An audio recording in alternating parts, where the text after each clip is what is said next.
요즘 취업시장에 대해서 어떻게 느끼고 계신가요?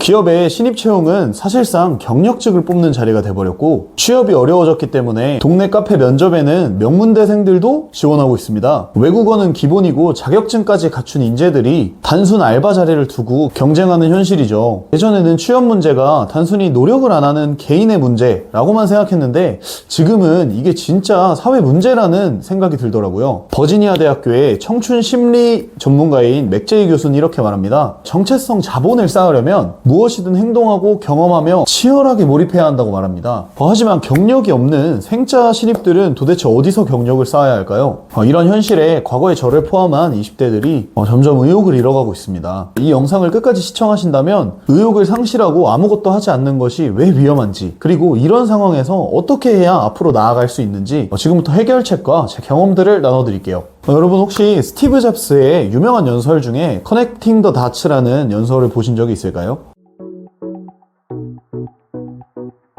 이것은 인생의 경험들을 점으로 표현하고 그 점들을 다 연결하면 현재의 자신이 만들어진다는 말입니다. 잡스가 대학교를 다닐 때 캘리그라피에 흥미가 있었다고 해요. 그래서 다른 수업들보다 캘리그라피 수업에 집중을 했고 흥미를 가지고 수업을 들었다고 합니다. 그 후 잡스는 우리가 아는 대로 1학년인 첫 해에 6개월 만에 자퇴를 하게 되죠. 하지만 10년 후에 잡스가 매킨토시 컴퓨터를 처음으로 세상에 선보일 때 대학에서 배웠던 캘리그라피의 글꼴이 생각이 났습니다. 그래서 맥에 셰리프 글꼴을 사용하게 되었습니다. 잡스가 맥에서 셰리프 글꼴을 쓰기 전에는 그렇게 대중적인 글꼴이 아니었습니다. 잡스가 6개월 만에 자퇴를 했지만 대학에 가서 캘리그라피 수업을 듣지 않았더라면 완벽한 서체나 비례 간격이 맞는 글꼴을 가진 맥은 세상에 나오지 않았을 겁니다. 이런 사례로 자신의 과거를 돌아보면 과거의 점들이 이어져 있는 것이 보일 겁니다.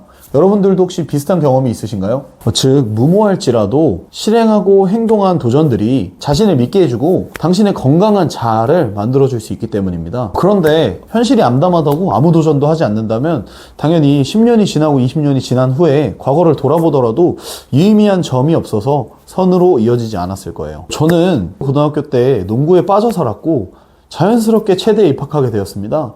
그러나 체육대학을 들어가서도 학업에 집중하지 못하고 항상 농구만 하고 다니고 경기 실적 이런 거에 목을 매며 살았어요.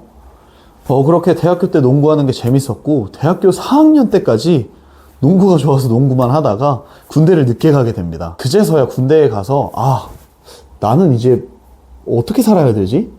라는 고민을 하게 돼요. 농구 외에 내가 무엇을 좋아하는지에 대해서 고민하던 중에 공간을 이쁘게 꾸미는 것에 흥미가 있다는 걸 알게 되었습니다. 그래서 에어비앤비, 파티룸 같은 사업에 관심이 생기게 되었습니다. 그러나 사업에는 돈이 필요하죠. 사업을 위한 자금을 어떻게 내가 빨리 마련할 수 있을까?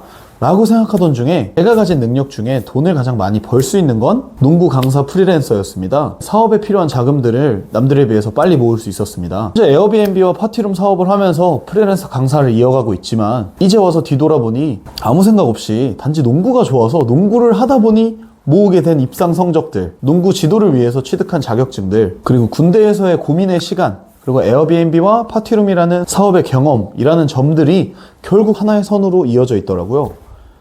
여러분들도 점을 잇는 도전을 하시는 걸 추천드려요. 그리고 그 도전은 여러분들이 좋아하는 것부터 시작해보는 건 어떨까요? 여러분들이 좋아하는 것 또한 여러분들이 이미 과거에 찍어놓은 점이기 때문이에요. 저는 새로운 점을 찍기 위해서 도전하고 있는데요. 술을 주조하는 거에 관심이 많았기 때문에 술과 함께 요식업 팝업을 진행하고 있습니다. 작게나마 사업이라는 경험을 해보니 사업은 자본의 한계가 확실히 있더라고요. 그래서 현재는 자금이 충분하지 않아도 요리를 좋아하거나 식당을 운영해보고 싶은 분들의 도전을 위해서 중간다리의 역할을 하고 있어요. 식당에 휴무일을 고려해서 식당을 직접 대관하고 팝업에 대한 홍보를 진행하고 있습니다. 판매하고 싶은 음식과 주류를 지인들과 홍보글을 보고 온 손님들을 위해서 판매해보는 거죠. 말 그대로 1일 요식업 대표가 돼보는 거예요. 주도적으로 식당의 운영, 음식의 원가, 판매가, 재료 선정, 마진까지 모두 다 계산을 한번 해보는 거예요. 분명히 저 말고도 요리나 술, 그리고 커피에 대한 새로운 도전을 하고 싶은,